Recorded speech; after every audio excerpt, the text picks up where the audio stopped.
সমন্বয়কদের ইস্যুতেও ভারত যে কথাগুলো বলছে এটা কিন্তু হালকা নেওয়ার সুযোগ নেই। কেননা গেল কয়েকদিন যাবৎ আপনার বেশ কয়েকজন সমন্বয়কের মরদেহ পাওয়া গেছে, এখনও একজন মিসিং আছে, খালিদ নামক একটা ছেলে।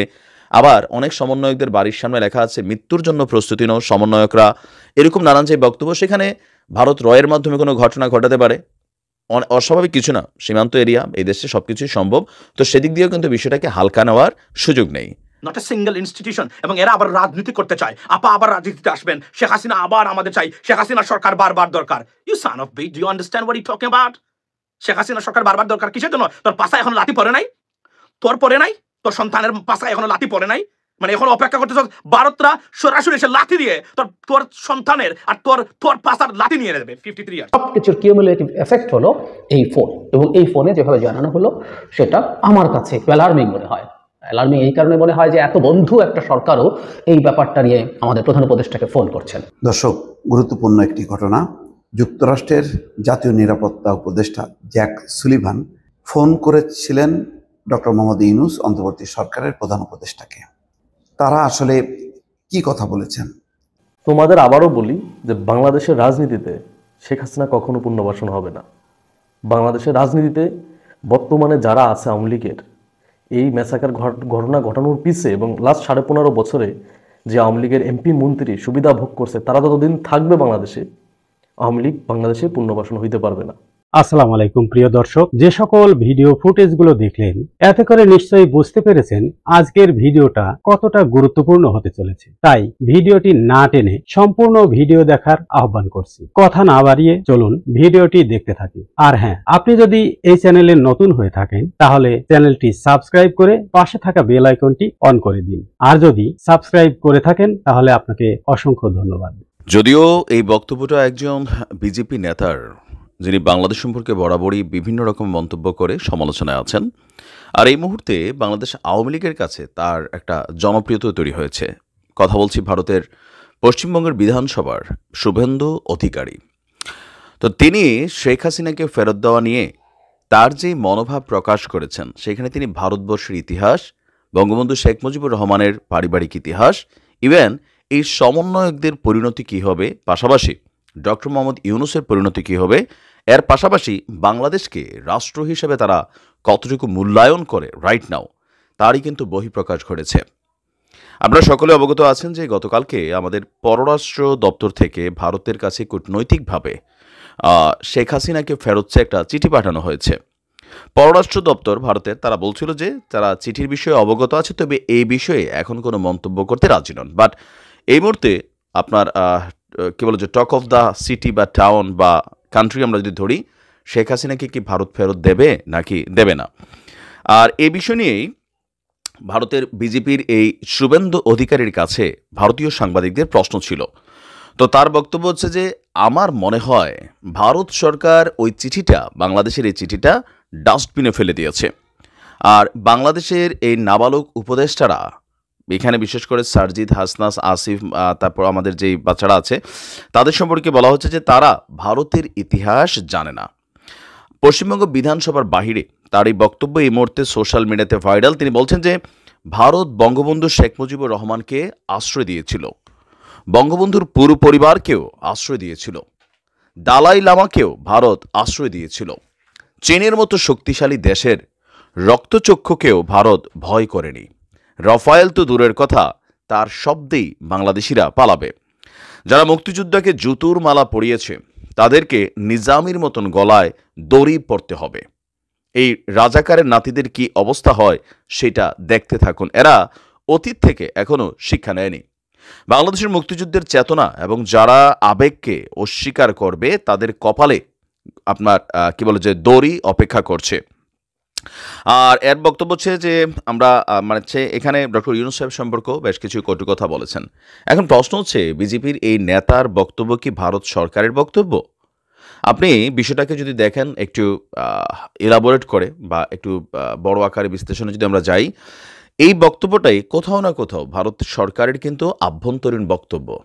যদিও শুভেন্দু অধিকারী মুখ দিয়ে যেভাবে কথাগুলো বলেছে, কূটনৈতিকভাবে ভারত সরকার এভাবে কথাটা বলবে না। আমি গতকালকের ভিডিওতে বলেছিলাম যে পারসেপশন বলছে শেখ হাসিনাকে ভারত কিন্তু ফেরত দিবে না, এর প্রধান কারণ হিসেবে তারা তার প্রাণহানির সংখ্যাটা দেখছেন। ইভেন আমাদের দেশের পক্ষ থেকে উপদেষ্টারা যখন বলছেন যে শেখ হাসিনাকে ফিরাতে হবে, ইভেন তাকে ফাঁসির দড়িতে ঝুলানোর জন্যই বাংলাদেশে ফিরিয়ে আনতে হবে। তো এই বক্তব্যগুলা রাজনৈতিক আশ্রয় বলেন, কূটনৈতিক আশ্রয় বলেন, বা শেখ পরিবারের সাথে ভারতের যে সম্পর্ক, শুধুমাত্র এখানে একটা দল না, পুরো ভারতবর্ষের যতগুলো রাজনৈতিক দল আছে, সেই সময়ে যখন 1971 সালে ইন্দিরা গান্ধী তৎকালীন সময়ে আপনার ক্ষমতায় ছিলেন, 1975 সালে যখন বঙ্গবন্ধু শেখ মুজিবুর রহমানের ফুল পরিবারকে হত্যা করা হয়েছিল, তখন শেখ হাসিনা এবং শেখ রেহানাকে তৎকালীন সময় ভারতের গদিতে কিন্তু ইন্দিরা গান্ধী ছিলেন। মানে আজকের দিনের যে কংগ্রেস, বিজেপির উত্থান তো অল্প কয়েকদিন,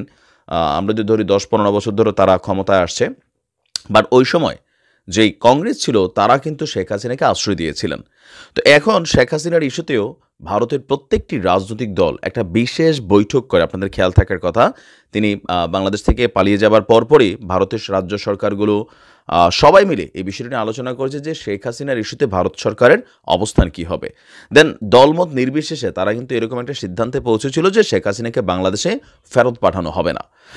আর আজকের দিনে যখন আমরা এই আলোচনা করছি বা এই বিষয়টা নিয়ে কথা হচ্ছে দুই দেশের মধ্যে, সেখানেও কোনোভাবেই আপনি দেখবেন যে অন্তর্বর্তী সরকারের হাতে শেখ হাসিনাকে ভারত কখনোই ফেরত দিবে না। এটা যতটুকু আমরা তাদের কথাবার্তা, বডি ল্যাঙ্গুয়েজ, মুভমেন্ট সব কিছু আমরা বুঝতে পারছি যে বিষয়টা এমন হবে। আর সমন্বয়কদের ইস্যুতেও ভারত যে কথাগুলো বলছে এটা কিন্তু হালকা নেওয়ার সুযোগ নেই, কেননা গেল কয়েকদিন যাবৎ আপনার বেশ কয়েকজন সমন্বয়কের মরদেহ পাওয়া গেছে, এখনও একজন মিসিং আছে, খালিদ নামক একটা ছেলে। আবার অনেক সমন্বয়কদের বাড়ির সামনে লেখা আছে মৃত্যুর জন্য প্রস্তুতি নাও সমন্বয়করা, এরকম নানান যে বক্তব্য। সেখানে ভারত রয়ের মাধ্যমে কোনো ঘটনা ঘটাতে পারে, অস্বাভাবিক কিছু না, সীমান্ত এরিয়া, এই দেশে সব কিছুই সম্ভব। তো সেদিক দিয়েও কিন্তু বিষয়টাকে হালকা নেওয়ার সুযোগ নেই। এখন ভারতের এই বক্তব্যটা রাষ্ট্রীয় কোনো বক্তব্য না হলেও এই শুভেন্দু অধিকারী তিনি বিভিন্ন সময় বাংলাদেশ নিয়ে যে বক্তব্য দিয়েছেন, কূটনৈতিকভাবে তার কাছ থেকে কোনো জবাবদিহিতা আদায় করা হয়নি। ভারত সরকারের মাধ্যমেও তাকে কোনো মেসেজ দেওয়া হয়নি যে তুমি বাংলাদেশ নিয়ে যে এই ধরনের মন্তব্য করছো, যে উপরজনা থেকে আবর্জনা ফেলাই দিলে। ডক্টর মোহাম্মদ ইউনূসকে নিয়ে খুবই কটু কথা, কটু শব্দ, যে মৌলবাদী, মোল্লা, হ্যাঁ, এরকম শব্দ কিন্তু ব্যবহার করা হচ্ছে। তো এগুলো নিয়ে সরকারের পক্ষ থেকে ভারত সরকারের কাছে কোনো জবাবদিহিতা চাওয়া হয়েছে কিনা তাও আমার জানা নেই। সো এই মানুষটা তিনি কথা বলবেনই।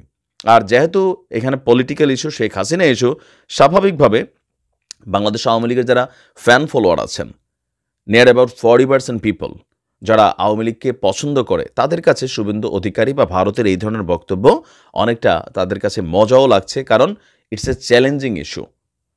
তো দিন শেষে আমি জানি না আসলে কি ঘটতে যাচ্ছে, তবে এতটুকু তো নিশ্চিত বলতেই পারি যে এই অন্তর্বর্তী সরকারের হাতে, মানে এই উপদেষ্টাদের ক্ষমতা থাকাকালীন, এখানে শেখ হাসিনাকে ভারত জীবনেও ফেরত দেবে না।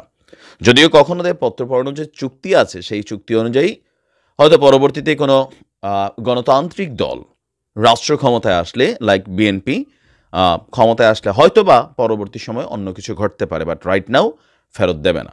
বরঞ্চ সমন্বয়কদেরকে তারা প্রকাশ্যে হুমকি ধামকি দিচ্ছে। এখন এটা নিয়ে আমাদের দেশ সরকার কি আসলে কথা বলে, যদি শুভেন্দু অধিকারীর কথার পরিপ্রেক্ষিতে সরকার কথা বলবে কিনা তাও একটা প্রশ্ন, কারণ তিনি দায়িত্বশীল কোনো ব্যক্তি নন।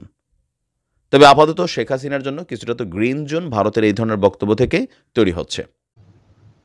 বাংলাদেশের হিন্দু সম্প্রদায়ের উপরে সাম্প্রদায়িক বা কমিউনাল হামলা নিয়ে ভারত যে ন্যারেটিভ তৈরি করতে চেষ্টা করেছে দীর্ঘদিন থেকে, সেটা কি আমেরিকায় পৌঁছেছে, বা আমরা আরো সরাসরি যদি বলি আমেরিকার সরকারের কাছে, এই প্রশ্ন আসবে।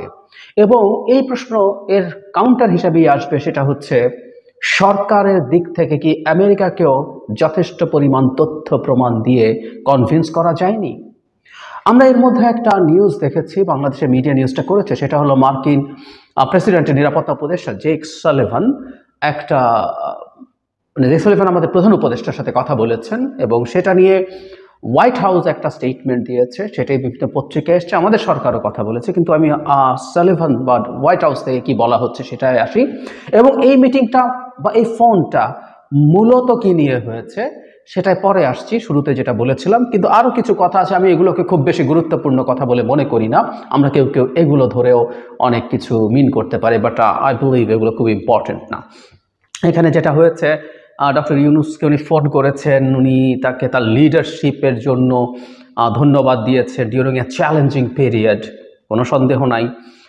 উনি রিইটারেট করেছেন সাপোর্ট বাংলাদেশের জন্য প্রসপারাস, স্টেবল অ্যান্ড ডেমোক্রেটিক বাংলাদেশের জন্য আমেরিকার যে সাপোর্ট আছে সেটাকে তিনি আবার জোর দিয়েছেন, এবং ভবিষ্যতের বাংলাদেশ যেসব চ্যালেঞ্জ ফেস করবে সেগুলো মিট করতে সাহায্য করবে ইউনাইটেড স্টেটস, এগুলো বলেছে। এগুলো খুব ডিপ্লোম্যাটিক ধরনের কথাবার্তা। একজন আমেরিকার পাওয়ারফুল মানুষ যখন একটা দেশের প্রধান উপদেষ্টা বা যদি প্রধানমন্ত্রীর পদমর্যাদায় আসলে তাকে যখন ফোন করে সব কথা আসবে, কিন্তু মূল যে কথাটা আমি মনে করি সেই জায়গাটা একটু পড়ি, একটা বাক্য।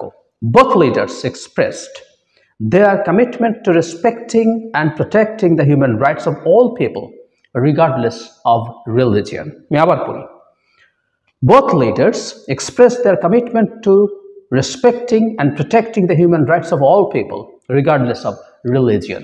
পুরো স্টেটমেন্টটা যদি দেখেন তাতে খুব ক্লিয়ারলি মনে হবে এই কথার মধ্যে হুট করে এই কথাটা কেন আসলো।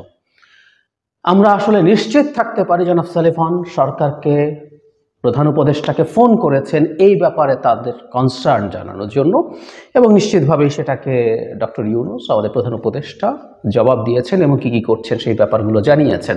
কিন্তু আমার কাছে যেটা, বা একজন বিশ্লেষক হিসেবে আমার কাছে যেটা প্রশ্ন, সেটা হলো তার মানে এতদিন পর্যন্ত যে এই পরিমাণ প্রোপাগ্যান্ডা হয়েছে, সরকার কি খুব বেশি আত্মপ্রসাদে ভুগছিল যে বাইডেন অ্যাডমিনিস্ট্রেশন সরকারের খুব সমর্থনে আছে কোনো সন্দেহ নেই, এবং ডেমোক্র্যাটদের যারা মূলত এখন শুধু প্রেসিডেন্ট না বিভিন্ন পর্যায়ের পদে আছেন, এদের সাথে ডক্টর ইউনূসের দীর্ঘকালীন যোগাযোগ আছে, সম্পর্ক আছে, বিশেষ করে কারণ হলো তারা ক্লিন্টনদের পরিবারের সাথে অনেক বেশি ক্লোজ ছিলেন সেই কারণে। কিন্তু এটা নিয়ে আত্মপ্রসাদে ভোগা কি ঠিক? কারণ বাংলাদেশে আমি মনে করি হিন্দু সম্প্রদায়ের উপরে কি কি ঘটছে না ঘটছে এটা নিয়ে ভারতের যে পরিমাণ প্রোপাগ্যান্ডা সরকারের দিক থেকে এবং ভারতীয় মিডিয়ায়, সেটা গ্লোবালি একটা ট্র্যাকশন পেয়েছে, তার প্রমাণ হচ্ছে এটা।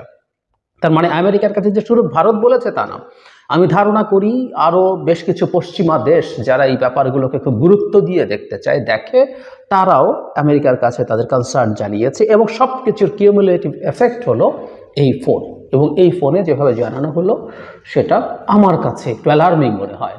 অ্যালার্মিং এই কারণে মনে হয় যে এত বন্ধু একটা সরকারও এই ব্যাপারটা নিয়ে আমাদের প্রধান উপদেষ্টাকে ফোন করছেন। এগুলো আমাদের যে কোনো বিবেচনায় ব্যর্থতার এক ধরনের প্রমাণ বলবো আমি। বাংলাদেশের অভ্যন্তরে কি কি হচ্ছে সেই ব্যাপারগুলো খুব সুষ্ঠুভাবে তুলে ধরা দরকার ছিল। এগুলো কয়টা মামলা হয়েছে, কতজনকে গ্রেফতার করেছে, এটা ভারতের পররাষ্ট্র সচিব এসে চলে যাওয়ার পর জানানো হয়েছে। তার মানে ব্যাপারটা এইরকম, এগুলো এমনি দরকার ছিল না। আমি ধারণা করি পররাষ্ট্র সচিব যখন এগুলো নিয়ে প্রশ্ন তুলেছে তখন এই ডেটা দেওয়া হয়েছে, পরে সেই ডেটা আমাদের দেশে পাবলিক করা হয়েছে।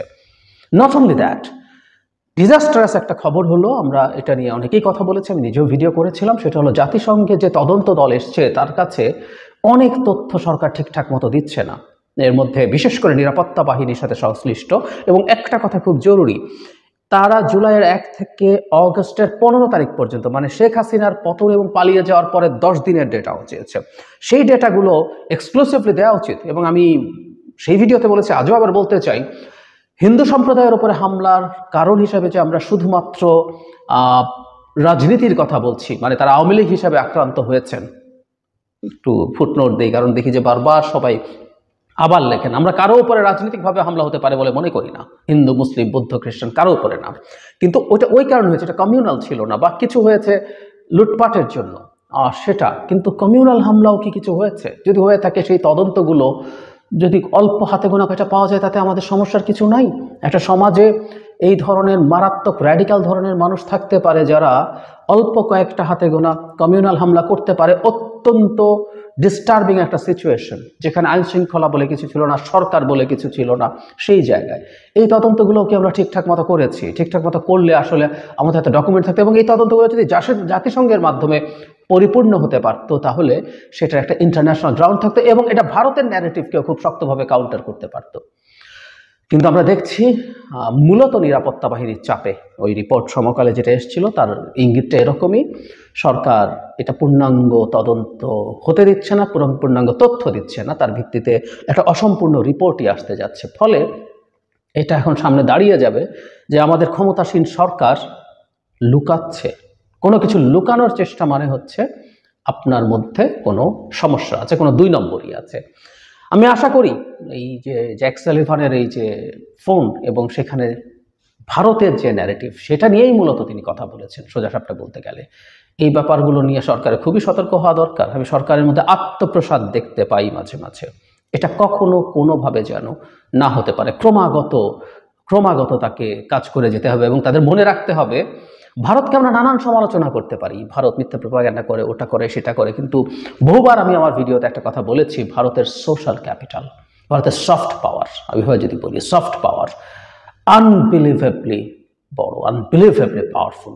সুতরাং আমরা কার সাথে লাগতে যাচ্ছি সেই ধারণা সরকারের থাকা খুব খুব জরুরি। এবং আমরা বুঝতে পারছি তারা ভারতকে আন্ডার এস্টিমেট করছেন এবং সেই আন্ডার এস্টিমেটের ফলেই সালিভানের এই ফোন আরও বিপদের মুখোমুখি হওয়ার সম্ভাবনা বাড়বে ট্রাম্পের সময়। ট্রাম্প নিজে টুইটারে স্ট্যাটাস দিয়েছেন তার ইলেকশনের আগে, যতই তার হিন্দু ভোটারদেরকে আকৃষ্ট করার জন্য হোক, কিন্তু উনি এটা করেছেন।